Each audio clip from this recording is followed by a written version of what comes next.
Legacy Podcast. I'm your host, Vipul Basania, and today's guest is Jeet Banerjee. Jeet is a serial entrepreneur, TEDx speaker, and author that's been featured on the New York Times, VentureBeat, and Yahoo. Jeet, thank you so much for being here today. Yeah, thanks so much for having me. It's a pleasure. No, pleasure's all mine. So we connected on Instagram actually, and the first thing that I noticed about your profile was the video that you posted in the bio. When I clicked on that, I realized I've actually seen this video many years ago. So how does a 20-year-old get invited to speak at TEDx? Let's start there. Yeah, absolutely. Actually, it was actually I'm very thankful for the opportunity, but it actually happened in a very rather lucky manner. So basically, at the time, I was at an incubator, and there was a local TEDx organizer that was holding a TED event maybe 20, 30 miles away from where I was building a startup company in this incubator. And I think they had gone through and basically, I think they had like 100 or so people come in and give a topic or idea that they wanted to present at TED. And what ended up happening was that many of these people didn't get accepted, and they still had a couple open spots. So they started reaching out to the events, or not events, but like incubators and other types of clubs and programs around the area, trying to see if they could find a couple other speakers. So my mentor actually got in touch with it and was like, hey, I think this is a great opportunity for you. I think you should go give it a shot. So I was like super nervous. I didn't really have much of an idea of what I wanted to talk about, but I said, man, this is TED. This is one shot. So I'm just going to go out there and pitch my idea and see if it goes well. So I prepared in a couple of days, went out there and pitched my idea, and they were like, oh, we love it. Like, we want to have you come talk. And that's really how it came together. So it was a lot about like right opportunity, right timing, and just taking action on an opportunity when it was given. Awesome, man. No, definitely. I think the key thing is that even though you weren't really prepared for it, you had literally a few days to come up with a pitch. You didn't let the nerves sort of overcome you, and you still took that as an opportunity that you shouldn't let you sort of slip by you or pass by you. And I think that's something that a lot of people can take away, because an opportunity could come by your direction, but you may not feel sort of ready for it, and you think, maybe I'll do it next time when I feel a bit more ready. And that's what your whole talk is about, isn't it? I mean, about when is the right time to actually jump in and start. So I mean, when would you say, because it seems like you've been doing what you do, building businesses for a long time, and there's a lot of people out there thinking about starting, depending on whatever age they are. When would you say is the right time to start? Yeah, absolutely. So one of the things that I love to say is that impatience is like my greatest quality. And so because I've been impatient my entire life, it used to get me in a lot of trouble when I was younger. But when I got older, it was actually the greatest quality, and people were kind of envious of that quality. And so there is no better time, in my opinion, to start than absolutely right now. Like, if people always have excuses, and I even talk about this in my TED talk about time or money or experience and all these things, but none of those things really matter at the end of the day. At the end of the day, if you have something that's really big to you or something that's really meaningful to you, you will find a way to make it happen right now, right this second. And that's my biggest advice that I tell people, because people will be like, yeah, I feel like if I get 1 or 2 more years and I finish school, I'll have an extra time pocket. It's like, no, life is always moving. As the older we get, the busier we get. So if you have something that means something to you, do it right now. Find a way to make time. Don't just look for time to appear. Yeah, I completely agree with that. I mean, as you said, life is passing you by anyway, so you might as well act on it now, because you're only going to get older. So it's not really going to be there's not going to be that perfect situation where you feel like everything's fallen into place and now I should jump in. There'll always be something for you to think about. So just on that topic, then, give me an example of when you've done that for yourself. So you've had an idea or a concept that you wanted to put into motion. Talk me through the steps of how you bring it from just being a thought, and then how soon thereafter it become a real life, a business or an idea. Yeah, absolutely. So I'll kind of jump into the first business that I ever created. It was like a multimedia agency. So I came up with the idea of offering like web design, web development, online marketing, and mobile app development for companies. And so this was when I was 17 years old. I was still in high school. So that's how busy I was, to put into perspective. And so I just came across this idea one day because I noticed that a lot of businesses that were local in California or in the United States, they were charging tens of thousands of dollars to build a very simple website. And then I saw the complete opposite side of the spectrum, where companies or freelancers in India or the Philippines or Pakistan, they would charge a couple $100s for the same website. And what baffled me was the fact that the people in India or these other third world countries were unable to pitch their services because they didn't speak the language well enough. And these businesses that were charging tens of thousands of dollars and profiting ridiculously were simply able to sell websites just because they were able to communicate. And so that's when my idea came. I thought, you know what, why don't I be the middleman? Why don't I have these people in India make websites for me, because I can communicate in Hindi with them? And why don't I sell the services over here and just lower the price just slightly from the rest of the competitors? And that was my plan of action. And when I started, so I had that idea, and I literally jumped out and I started looking on Craigslist for people that were looking for websites. And I started contacting every single one, telling them, hey, I can make this. Hey, I can make this. Hey, I can make this. And this was before I had established any connection with freelancers. And the best thing I like to say is I was selling websites without a website myself. And that's pretty much what I did. I didn't have to invest any money or anything like that. I ended up convincing a local retail store by my house to get a website done. They paid me a couple $100, and that got me off the ground to be able to build my own website and to be able to get my entity set up and all this good stuff. And that's really how it came to fruition. So like, I didn't have a fancy office or anything at all. Like, I just literally went there and pitched my services and pretty much faked it till I made it. And that's how I got it done. Yeah, that's that. So basically, you basically filled a gap in the market, and you didn't wait around for the perfect moment. Like as you said, you didn't even have a website yourself. And to most people, they'd be like, "Well, he hasn't got a website himself. What makes him credible enough?" But that's where the pitch and the confidence comes into it, right? And just being a bit more, I guess, savvy about it, because you're not making the website yourself. You're liaising with the people in India who can do it, and then you're being the sort of broker almost, you know. Yeah. And now it's good to see that you've done it at such a young age, because people that are listening in right now, I'm not sure what age they'll be, but predominantly it's like 17, 18, all the way up to sort of 30. And it's those years where you have big dreams and visions, and there's always something that you feel is coming in the way. So it just goes to show, you know, if you're willing to do it, you can just jump in now and things will fall into place. You figure it out as you go. You know, it doesn't seem like you made like a plan for months on end before jumping in. And is that the same level of action you take with your businesses now that you've developed as a business person over the last sort of 5, 6, 7 years? What's the approach you sort of take with any sort of ideas you have now? Yeah, pretty much it's really the same idea as same plan of action right now as well. Maybe I'll do things a little bit more professionally just because I've got the funds and the resources now that I didn't once have. But even then, like when I launch a new business, it's really just like I'm a big believer of the lean startup. For those of you that haven't read about like minimum viable products and getting validation and feedback, I think it's a great book and a great concept to learn when building a business. But basically, long story short, the lean startup basically tells people that build the most basic version of your product and see if people actually are interested in it before you actually go out and spend that much money, time, and energy. So that's the same approach that I'm even taking on my websites and my projects at this exact moment, where I'm literally just building out the bare minimum thing and just really going out there and trying to get customer validation, feedback, see if we can actually sell products and all that stuff. So for me, yeah, it's not a lot of planning or a lot of preparation. It's just if I got an idea, let's take massive action on it. Definitely. That's where I think a lot of people lack, is that they get sort of caught up in the planning stage too much. There's only so much planning you can do, because you can't take into consideration every single circumstance. So it makes a lot of sense. And in terms of your sort of journey so far, since I guess 17, when you said your first business started, what would you say is the biggest thing you've learned along your journey, whether it's to do with business or just life in general? Yeah, absolutely. I think the biggest thing that I've learned is in terms of my perspective when it comes to failure. So I think that a lot of people are scared of failure and a lot of people kind of fear failure. And the one thing that I learned is that failure is an event. It is not something that defines you. So if I do something and I fail tomorrow at 6 p.m., I have the choice of whether I want to make it an event or whether it defines me. If I get back up and I try again, then then it becomes an event. It's just something that happened yesterday. But if I don't get back up and I give up, then I'm allowing failure to define me, because that's my last action. And that's the biggest thing that I've learned in like business, especially, is that you can fail 1,000 times and it's absolutely okay as long as you keep getting back up, turning it into an event and try again.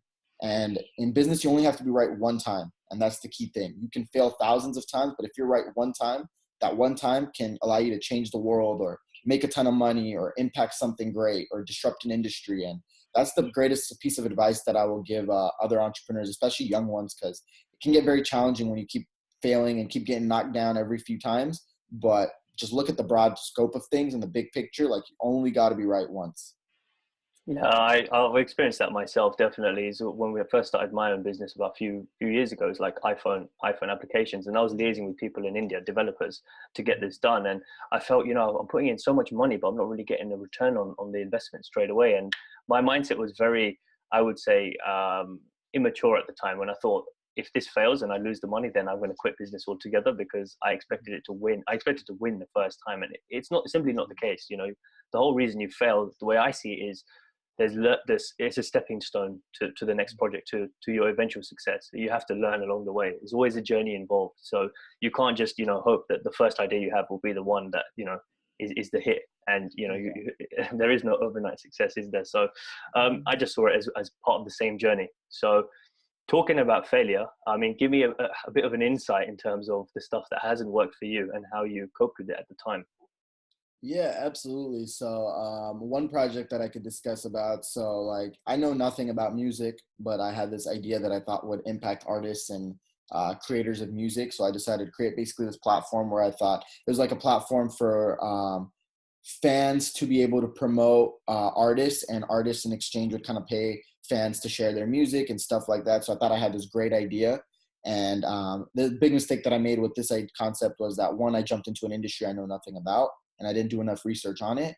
And two, I didn't really take the MVP, minimum viable product route, and test things. I just thought it was the greatest idea ever. So I started building out, because I thought since I had a couple other successes before, I was like, oh man, I'm confident. Now I know exactly what I'm doing.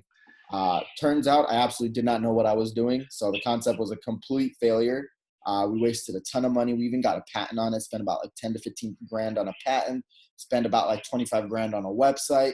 And I literally got not even a dime out of it back in return. And that was like one of the big failures, but it was kind of one of those humbling failures where it kind of put me back into check and said, look, like, there's a reason why you've been going through a process. The first time you try to avoid that process, this is what happens. And so I like to call that one of my best failures, because it really humbled me. And it also allowed me to kind of stay on track with things, the future times, where going into industries I know things about, and not just building out of pure excitement, but rather testing and validating things. I like the whole idea about validating things, because there's only so much so there's only so much confidence you can have in your own product, because it's not going to be you at the end of the day that's buying from yourself. Yeah. There's going to be, your customers have to like what you're putting out there, and you have to get real feedback from them first. So the minimal viable product sort of route allows you to do that. I think we can easily get caught up in uh, loving our own products too quickly or too soon, and too much as well. And I was having this conversation with a friend of mine. She's an online marketer as well, and she sees all these marketing ads on Instagram now and on Facebook, and there's so many people trying to pitch their services, and it's almost as if they're wanting you to click without giving you any value first. Click now, do this, do that, and there's a lot of action involved. But then I'm thinking, what value are you giving for people Yeah. to actually want to click? Do you see what I mean? And I think it's the same with business across the board. It's not about you; it's about the customers. And I think if we always take that perspective, we'll be humble enough to think twice before putting things out there. So, um, in terms of like the businesses that you have revolving around your career at the moment, is it just one area that you're focusing on, or have you got your focus on two or three things at a time? So I do actually have my focus on two or three different things. And the way I get that question often, in terms of like, how are you able to balance everything, or what allows you to do that? And the biggest thing that I tell people is that over the years, I've been able to really understand what my strengths and my weaknesses are when it comes to business and being a part of a business. And I've learned that the things that I am good at are the things that I should focus on, and the things that I'm weak at, I put other teammates and other employees and other members around me to support me and to bring me up in those areas. And that's what really allows me to manage like two different companies at the same time, and to be able to do all the different things that I'm doing, because I'm just focused on the things that I do super well, and the things that I'm not so good at. Like, for example, like, I'm not really good with like crunching numbers and accounting and like finance related stuff. So I've got someone that's taking care of all that stuff, and I don't have to worry about it, because I know they're competent, they're credible. And so it allows me to focus on things that I'm really good at, such as like the marketing aspect, or like kind of being like the visionary of the company, or kind of doing things like that that are my strengths. And so yeah, that's what really allows me to kind of thrive and be able to manage multiple businesses. How did you, so going back just a little bit, how did you figure out that business was for you?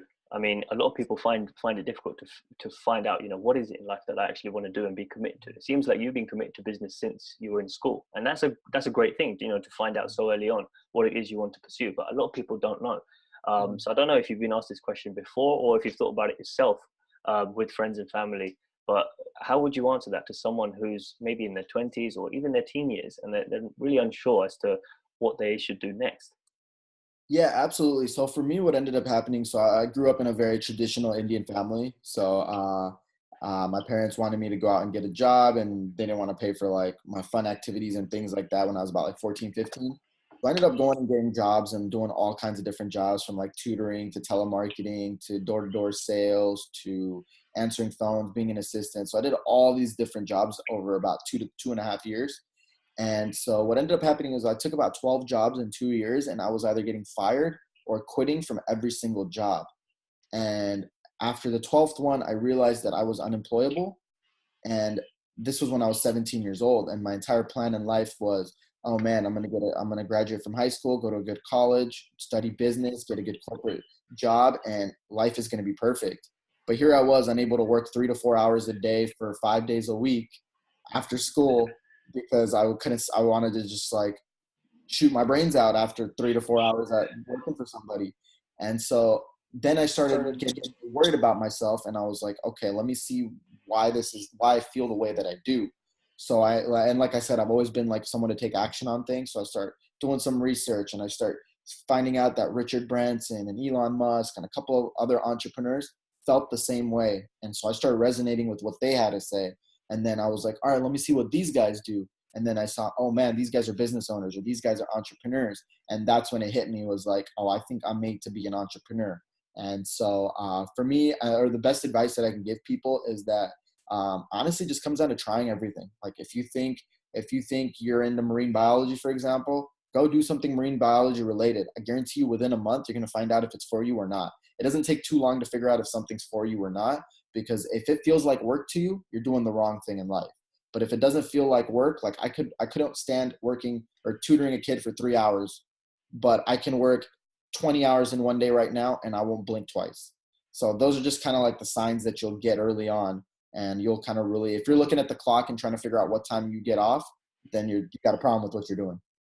That's a really good, simple way to put it. I guess if it feels like work to you, then it's not the right place to be, right? And I think it's important to have a lot of experiences, because that's the only way you'll know what is right for you and what isn't. Because there's only so much reading and experiencing you can do through others, through the stories they tell you, or for whatever it is that you watch or listen to online or otherwise. But when you're actually in it yourself and experiencing it, that's when you could really find out whether you're getting good feelings from it or negative feelings, I guess. Um, Yeah, I, yeah, exactly. it's interesting. Obviously, you coming from an Asian background, I think this is the case for a far majority of people that are listening, is that they tend to have struggles with friends or family in terms of agreeing with what they do. So obviously 17 is a bit of a tender age where you're trying to figure out who you are and your identity, etc. So what was it, how did you actually manage that situation with your parents? Because I can imagine if you've got Asian parents and they're expecting you to do, tick certain boxes, let's just say, and you've got 12 jobs in 2 years, that's insane. How did that process all work for you? So my parents weren't too worried about the fact that I was jumping around jobs and all that kind of stuff, because they were like, as long as he's working and paying for his own like movies and video games and stuff like that, it's all good with me. And then even when I was like starting my own business in high school, and I did go to college for about like 2.5 years, during that time, my parents, I don't think they took things like very seriously, because they were just like, do whatever you want as long as like we don't have to financially support you, and as long as you're still going to school and getting your education, we have no problem with what you do. So that was kind of their stance for like my high school and first 2 years of college. Then after the first 2 years of college came around, I got accepted into an incubator for my startup idea. And then the mentors and the people running that incubator and the investors were like, hey man, like we don't want you to go to school. We want you to do this 24/7. And that was the thought that I had in my mind too, was like, I think I can really make it doing this. Like, that's what I want to do. So now that conversation did not go very well, as you can imagine, with Asian parents, right? So it really started with me being able to convince my parents to give me one semester off, even though at that moment I knew I was never going back. But I felt like if I can get that one semester off, I could set the steps for the next thing. And so I got actually very lucky, because my dad's actually a business owner, so he kind of understood a little bit more than obviously my mother did. But yeah, man, it was just a grind, like just taking one semester at a time, really showing my parents proof and progress, and having my mentors talk to my parents and just telling them like, look, this guy can do it. This is legitimate, all that kind of stuff. So it was just like a grind. And like, even to this day, it's been like maybe like what now, 4 years since I've been out of school. But like my mom will still randomly just call me one day and just be like, hey, why don't you get back to school? Like it'll be good to get your degree. So yeah, it's definitely a grind. But I think like if you could show your parents progress, I think that's like actions just speak louder than words, and that's all I could do. It really does. I guess that's what it is. That's what it boils down to. You know, until they see some hardcore results, and that's guess it goes for society in general. And until they see hardcore results, then that'll actually validate you, rather than you having to explain. Oh no, you know, this is what happened for a reason, and you know, I'm not disheartened. I'm moving on to the next thing, and I've got the next big idea. None of that matters after a while, because I think at the start, you have all the excitement and the energy, but then when people see that you're failing and it's starting to take longer and longer and longer, then I think they start to lose hope, and that's when you have to have the belief to actually push through to get the end result. So what is it you struggle with now? Is there anything that you're struggling with now at the moment in terms of business and I guess even life outside of business? Because obviously you're in a completely different frame of mind and um, skill set as well compared to where you were 17, 18, 19. So it'd be interesting to see what's going on in your mind at the moment. Yeah, absolutely. There's probably two things that I struggle with, one being in business and one being outside of business. The one thing being in business is really managing employees and really limiting employee turnover. So like that's one of the most challenging things that I'm currently dealing with and my businesses are dealing with, is that, you know, we'll spend a lot of time training employees and bringing in employees, but our employee turnover ratio is really big, where employees are leaving and we waste all that time training them and that effort, and then we have to go find new employees and stuff like that. So that's definitely one challenge that we're really working hard on. And we've come up with some alternatives in terms of like training, creating more videos and stuff like that, so we don't have to train them individually each time. But yeah, that's one struggle that I've had in my business. And then I think this one's probably something that many people could probably resonate with, which is like a life struggle as an entrepreneur. Is just like really being able to balance all the other things that come with life. So like whether it's relationships, whether it's friends, whether it's family, and just being able to make time for everything and just being able to kind of like check out of the entrepreneur box, so to speak, when you are with like friends or family and stuff like that, because it's so tempting to want to email or do this or do that when you're on your phone. So yeah, those are probably like the two biggest struggles that I'm or challenges that I'm dealing with nowadays. Yeah, I was going to actually ask you about that. It's interesting you say the second point, because I find it very difficult, and a few people that I speak to feel the same way. Is just to switch off, because you're always thinking about the next thing that you have to do, or the next idea to push things forward for your business, or what you need to be doing once you get home, or what you need to do tomorrow. So how are you dealing with that? Because there's people out there that may be facing that right now. Yeah, absolutely. So the one thing that I've realized is like some people like myself, like mentally, it just is almost impossible to check out, because like no matter how hard I try, like whether I'm watching like the greatest movie on TV or what it is, like somewhere in the back of my mind, something's percolating about something that I need to get done or some idea. And so I've just realized, I think that just comes with being an entrepreneur, is like our minds just work differently and they're wired differently. So as a result of that, like mentally, I've really never been able to find a solution. But in terms of like other distractions, I've realized like, you know, like staying away from my phone if I'm hanging out with people has helped me greatly, because I know like if my phone is out and I see a notification, it's going to drive me nuts to try to get to inbox zero or whatever it is that I need to get done. Right. So it just really comes down to like limiting those types of distractions, whether it's like your computer, your iPad, your phone. So that way, at least like the only thing maybe that's distracting you is like stuff going on in your brain, but that's just stuff you can't control. So the things that you can control, just limiting those and putting those out of sight have helped me over the years. Definitely, I completely agree. I guess, you know, anything that you can do in your control to remove distractions is probably the biggest first step that you can take, just to switch off, because it can get difficult, and that even gets to a point for me sometimes where I'm in bed and I'm trying to go to sleep, and I just my mind keeps racing, and it's just like, I know I need to wake up in a few hours now. Come on, but I guess as you said, it's part of the struggle of being an entrepreneur. But um, the other thing I wanted to actually cover with you was your Instagram page, Incubator. So just tell us a little bit about that and what it is that you're trying to achieve with that as well. Yeah, absolutely. So actually, funny enough, that page started off as like a different name and a different page. It started off as a page called Daily Mondo, and initially, like, um, this page was like my way of giving back to the entrepreneurial community. because like I feel like over the years there's been so much free resources, free pages, free content that has given me motivation, education, and resources to be able to succeed as an entrepreneur. So this was just kind of my way of saying, you know what, like I'm going to create like a bunch of motivational posts, and someone who's having a bad day or someone that can use it, hopefully if it can change one person's life, I'm happy with it. And so we just decided to create a bunch of motivational posts and motivational content and just spreading educational news over the years. And then what ended up happening in about the last 6 to 12 months was that I kind of came up with this idea where I was like, okay, you know what? There's so many kids in college that don't necessarily want to be there or don't necessarily like resonate with what they're learning in college, and they'd rather learn something that's actionable and can generate them income right now. And so I decided to basically, so my mission for the last about 6 to 12 months has been to create an online academy that's kind of like an alternative to college. And instead of like just learning stuff out of a textbook, you're learning how to build a different type of online business. So there's tons of courses out there that might teach you like, oh, how to build an app business, and they'll charge you like a couple grand for just that app business, or how to build a drop shipping website and they'll charge a couple grand for it. But my whole concept was, over the years, I've built like 7 different businesses in 7 different ways, like a publishing company, an app business, a social media agency. So I decided to first myself create a different or full-on course for each of the 7 different business models that I've created through this website called the Income Incubator. And my long-term goal is to get other entrepreneurs and other online people that have been successful in building online businesses to come and curate content for this academy. And that's pretty much the mission or the goal behind this project. And I just recently actually launched it, and we're doing it right now. We're like giving everything away for one price for $1,000, 7 different courses. And my whole idea is that many people gave me complaints like, oh, I took this app course, I tried it, and it totally sucked because I didn't learn anything, or I realized apps weren't for me, or I failed. And they're like, I burned $1,000.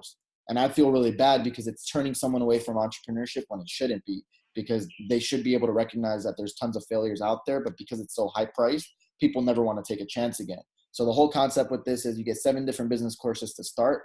And if you fail at one and you don't like it, take another one. No problem. You're paying a one-time price, and you could try 6 different businesses, or you could create 7 businesses in total. And that's the whole concept behind the Income Incubator and kind of what we're trying to achieve. That's a really good idea, yeah. And I mean, it gives everyone an experience to try, as you said, 6 or 7 different things. And we were talking about the importance of that earlier, just to find what feels right for you, because one type of business may not be what sits right with someone else. And so business as a whole is very varied, you know, in the way that you can own or run a business, because it could be, as you said, online, bricks and mortar, or an app business, or it could be a blog. It's just that there's so many things you can do. And I think until you try it for yourself, you won't know what sits right with you. So is that something people can go out and buy right now? Yeah. So if you go to theincomeincubator.com, we just actually launched, and we're like about 3-4 days ago. And right now what we're doing is the first 20 students, if they want access to it, for the first 20 students, we're giving them 50% off. And then as soon as we fill that 20 student slot, it'll go back to normal price. But if anyone's interested in purchasing it, use the coupon code ENTREP, ENTREP, or scratch that, ENTREP 50.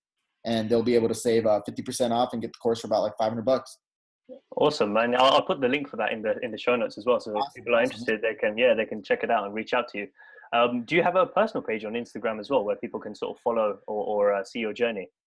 Yeah, absolutely. I have a personal page on Instagram. That one is just at the Jeet Banerjee, and they can follow me, reach out to me, all that good stuff. I'm always available. Awesome, man. And what about any of the other platforms? Are you reachable on any of those, or is it just mainly do you use Instagram? Yeah, Instagram, Twitter, Facebook. I'm accessible on all 3. I'm using all 3. On Instagram and Twitter, my handles are at the Jeet Banerjee, and on Facebook, it's at Jeet Banerjee Consulting. And if someone wants to read my blog or just get in touch with me in general or see everything that's going on, I got a personal website, and that's just jeetbanerjee.com, and that's probably the easiest way to find all my stuff. Awesome. So there's 3 questions that I ask everyone, but just before I do, based on your experience, you know, you've been doing business for, you know, quite some time now. What would you say makes a good business in this day and age? I think a good business in today's day and age is one that cares about the customer and focuses more on value than on money or some other ulterior motive. Like if you set out to create a business just focused on either disrupting an industry or solving a problem or creating massive value, I think that's what makes a good business. And I think there's too many businesses out there where people are like, oh man, I saw this company making $3 million a year. Like, I'm going to go make that same company. But you're coming in with the wrong mindset. You're not focused on the value, because that company built something around value, whereas you're building something around the idea of chasing that money or that monetary compensation. So I think that's what really makes a good business nowadays. So basically you're saying that if it's something that you almost, it's like saying if you feel passionate enough just to share the content for free or to create the business without knowing exactly how you're going to get paid, eventually you'll get paid for it because you're producing such high value. Is that, would you say that that Yeah, to an extent, because I think there's some business ideas where, like, obviously, like, you come in with the mindset like, oh, I'm gonna make some money with this, or I think I can make some money with this. But I don't think money is your primary focus. Like, I know there's a lot of companies like where someone dealt with a personal problem themselves and it bothered them so much that they decided to take action on it. And so they know that they're gonna make money on it, and they're taking action on it for making money. But since it's something personal that they dealt with, they're trying to come up with the best possible solution. And I think as long as your primary focus is creating value or doing something that's solving an extremely big problem, then I think it's fine if like money and obviously other things are ulterior to that. Yeah, definitely. No, that sounds good. And so just to roll into the final three questions is, first one being, if you could write something in a time capsule right now, for your children's children's children, so 3 generations on, if there's anything you could write to them, what would it be? I think it would honestly be the entire premise of my TED Talk, which would be, if not now, when. And I think it's short, it's sweet, and I feel like you tell that to anybody, it'll resonate to them in some way based on some dream they have. Awesome. Yeah. So basically, just jumping in to do what they feel that they want to do at the exact moment that they think, that the idea comes to them, rather than waiting around for the perfect moment almost. Yep. So the second question is, you're looking back at your life, you're 90 years old now. What's the impact or the legacy that you want to leave behind? Yeah, definitely. So like the big thing for me is that I want to leave a legacy that lives longer than me. So that's always been like my life goal ever since I was about like 21, is that I want to make sure, like, if I live a life where I'm remembered for the things that I created and the things that I built after I pass away, then I lived a successful life. So for me, it's just all about building a legacy that really outlives me, and like creating value that really outlives me. Like, I'm not worried about like people remembering my name. I'm just worried about people using and utilizing the things that I create in the world when I'm gone one day. Awesome. And what would you say that looks like? Just to probe a little bit more, what is it that you actually want to leave behind then? Is it the businesses that you're building at the moment? So it's kind of some of the businesses. Like, I've always had a big issue with the education system in the United States of America, and so the Income Incubator is kind of tiptoeing sort of towards like the big goals that I have when it comes to disrupting the education system in the country. So I think I want to be able to create a premise where after like junior high, after you're able to read, write, and do basic math, I think that kids should have the freedom to go out and learn and to try whatever it is that they want to do. And I feel like we hinder them way too much. Like, when you're in college right now, you have to pick a major and you have to decide on a major that you're going to study for the next 4 years. But how do I know that's the major I want to study in? Because my parents told me, because it looks appealing? It's not really fair. So I want to really create a curriculum or a system where students have the free will to learn and to try anything they absolutely please, and from there to make career decisions. And I think if I'm able to build that and disrupt the education system in that way, I feel like that would be the big legacy changer for me. Yeah, definitely. I feel the same way, to be fair. Actually, that's the reason one of the reasons I started my page, is to open people's eyes up to that fact that, they don't have to do what they feel their friends or family have done, but rather, what they're actually interested in and feel will be the long-term decision they'll be happy with, rather than, just ticking all the boxes at the moment. So the final question is, if you were to sort of go back to your 17 or 18-year-old self, is there anything different that you would tell him now? Yeah, absolutely. I would, if I could go back to my 17 or 18-year-old self, I think I would tell him to shut up and listen more. Because I think at that age, when I was young and I was immature and I kind of started seeing a little bit of success early on, I kind of started, what's probably the best word for this? I started to kind of become overconfident, and I stopped taking advice from people, stopped listening to what other people had to say and things like that. And it became, and so that's the biggest advice that I'd give myself, or I'd give anybody, is that honestly, if someone's giving you advice, it absolutely never hurts. Like, I'm not saying to take someone's advice and put it into action right away. Take everything with a grain of salt, but just don't be foolish where you don't listen. Because I feel like I could have learned a lot more, a lot faster if I just kept quiet and I listened to what people had to say and I just let it kind of simmer in my mind and see if it made sense or not. And that's probably the biggest advice I would have given myself early on. I can imagine why that would be an issue, because if you're seeing success, you just automatically think, oh, I know what I'm doing, you know, so whatever I feel must be the right decision because I've done it already. So Yeah. I guess it's a difficult balancing act between going with your gut feeling and, you know, your experience, and then Mhm. also listening to people who are maybe looking at it from a third perspective or from an outside perspective that you can't possibly see, who may be even further down the journey than you are. So, you know, they can see where you're headed if you're headed in the wrong direction. But I guess that's the whole, you know, journey of an entrepreneur. You learn as you go, right? So, Yep. but yeah, no, Jeet, it's been a pleasure speaking to you. So thank you again for taking the time to talk today. Yeah, yeah, no, absolutely. Thanks so much for having me. It's been my pleasure as well. Awesome, brother. Thank you.